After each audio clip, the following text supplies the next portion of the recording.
Ruth Pryce. So Ruth is the head of program for young people at the Paul Hamlin Foundation. And Ruth, I believe you're going to speak to us about your work on the Youth Infrastructure Funders Collaboration. So over to you, Ruth. Thanks so much, Jim. Morning, everybody. As Jim said, I'm Ruth. I lead for Paul Hamlin Foundation on our strategic priority around investing in organisations that support young people, which essentially includes 3 substantial grants programs which grant directly to organisations working with and for young people. But recognising that working in that space in order to kind of maximise the value and impact of that investment, we should be supporting the wider infrastructure and ecosystem within which those organisations work and exist. So PHF has had an interest in the youth sector and infrastructure space for a while now. We've also had an interest in collaboration, recognising that as a funder, we're only part of the myriad of investments across the youth sector, and that by working in collaboration, we can only improve and increase our impact. So I say that essentially by way of introduction to share that this work around collaboration and infrastructure was not born out of the pandemic context, but the urgency became really clear and it was supercharged because of that context. So the Youth Sector Infrastructure Collective is what I'm going to talk about for about 5 minutes. Started in April 2020, essentially to help the youth sector to get the right infrastructure support. A group of funders came together, identified that there was a problem. We recognised that the current ecosystem of infrastructure support in the youth sector was suboptimal. There's quite a lot of duplication, some gaps. Didn't really connect to local need in every context. And the pandemic really represented an immediate threat to some of the organisations in that space that were delivering that infrastructure support, and an opportunity to then work and support that in a different way, working in the medium and longer term. So a group of funders initially got together. So the stakeholder group was about 10 funders, and also quite soon identified that we shouldn't really have this conversation without the youth sector infrastructure delivery organisations in the room as well. So we suggested an approach as a group of funders that we would work on infrastructure functions over organisations. So looking at what work was happening rather than who was delivering the work, and looking at where investment was most needed, where expertise and resource could be pooled, and where opportunities for collaboration existed or were emerging. We worked initially as funders to share who we were funding and who was funding what, making sure there weren't any gaps in the immediate impact of the pandemic, so that we were providing emergency funding across the key organisations. Then we did a quick survey to gather data on provision and gaps and be driven by the sector on where resources should be immediately directed in terms of that future investment as well for infrastructure functions.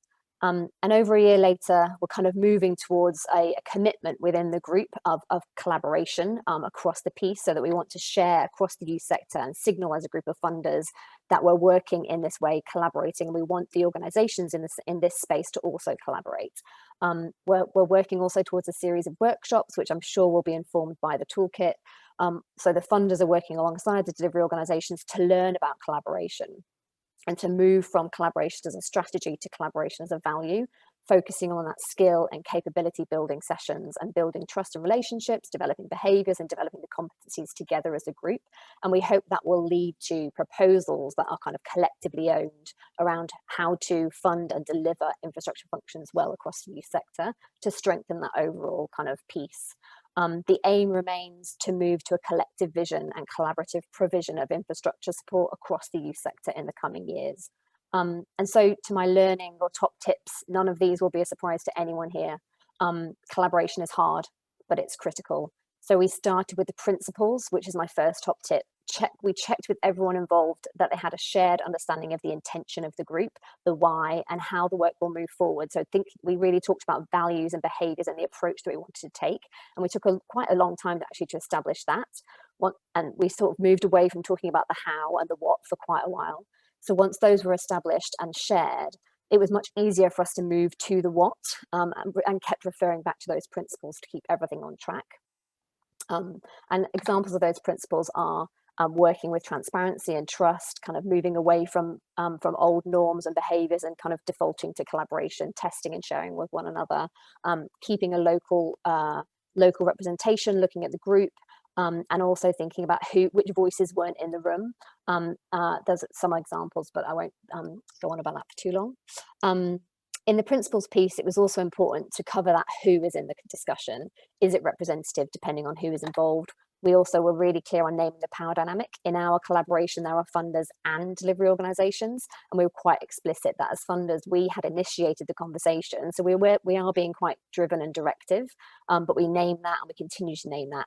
But moving forward, we definitely want to work with the sector moving forward. So making sure to kind of name that power dynamic and check it and be aware of it wherever possible. So the second top tip is around commitment. So we keep revisiting the purpose of the collaboration as often as we can, reminding people of that commitment and why it's important, the shared goals and the better use of resources.